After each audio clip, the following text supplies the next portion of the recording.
Welcome to meeting news. నేను ప్రసాద్. ప్రభుత్వ సలహాదారుడు పోచారం శ్రీనివాస్ రెడ్డి ప్రభుత్వం పైన హౌట్ కామెంట్ చేశారు. ఎందుకు చేయవలసి వచ్చింది? మంత్రులకు ఎన్నిసార్లు ఫోన్ చేసినా ఫోన్ తీయలేదు, కనీసం రెస్పాండ్ అవ్వట్లేదు. ఏం జరిగింది అనే విషయం కూడా కాల్ బ్యాక్ చేసి కనుక్కోవట్లేదు.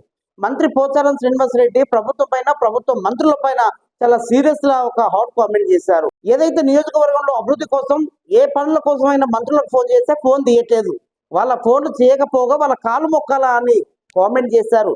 సీఎం గారికి 20 సార్లు ఫోన్ చేసినా కూడా ఆయన సమాధానం చెప్పే కార్యక్రమం చేస్తున్నారు. కానీ మంత్రులు అయితే ఎవరు ఫోన్ తీయక, సమాధానం చెప్పలేక ఎందుకు తప్పించుకుంటున్నారు?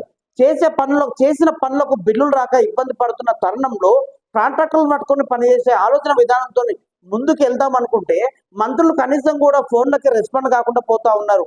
అసలు దాదాపు నా రాజకీయ జీవితంలో ఇలాంటి పరిస్థితి నేను ఎప్పుడు చూడలేదని ప్రభుత్వ సలహాదారుడు పోచారం శ్రీనివాస్ రెడ్డి గారు చాలా ఘాటుగా విమర్శించారు ప్రభుత్వం పైన.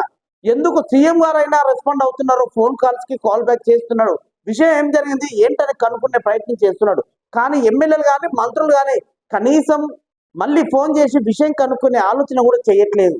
ఇకనైనా అంటే మేము పైరవుల కోసం ఫోన్ చేస్తున్నామా, లేకపోతే నియోజకవర్గాలు అభివృద్ధి కోసమే కదా ఫోన్లు చేస్తున్నది అంటే పైరవుల కోసం చేసే ఫోన్లు తీసారా, అభివృద్ధి పనుల కోసం చేసే ఫోన్లు తీయరా? అసలు మంత్రులకు ఏ విషయాలు పట్టవా? రాష్ట్రం మీద వాళ్ళకు శ్రద్ధ ఉందా? ఒక ఆలోచనతో ముందుకెళ్తే ఇలాంటి ఆలోచన ఎందుకు చేస్తున్నారు? ఒక సీనియర్ పొలిటీషియన్ ని ప్రభుత్వంలో సలహాదారునిగా కొనసాగుతున్న తరుణంలో నేనే ఇన్నిసార్లు ఫోన్ చేసే మంత్రులు ఫోన్ తీయకపోగా ఒక సామాన్యమైన కార్యకర్తలు, ప్రజలు వాళ్ళకి ఎట్లా రెస్పాండ్ అవుతారో మంత్రులు అన్నట్టుగా నిజంగా ప్రభుత్వ సలహాదారుడు చాలా ఘాటుగా విరుచుకుపడ్డారు ప్రభుత్వం పైన, ప్రభుత్వంలో ఉన్న మంత్రుల పైన. సో సీఎం గారు ఎలాంటి ఆలోచన చేస్తారు, ఎలాంటి ఆలోచన విధానంతో ముందుకెళ్తారు?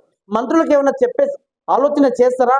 ఇట్లాగే కొనసాగితే గడిచిన 2 సంవత్సరాల 6 నెలల సమయంలో ఇంకా 2 సంవత్సరాల 4 నెలలు మిగిలి ఉంది. ఆ సమయానికి మంత్రులు ఇలాగే ఉంటే రేపు భవిష్యత్తు ఏంటి? రేపు రాబోయే కాలంలో మళ్ళీ అధికారంలోకి వచ్చే ఆలోచన ఉంటుందా?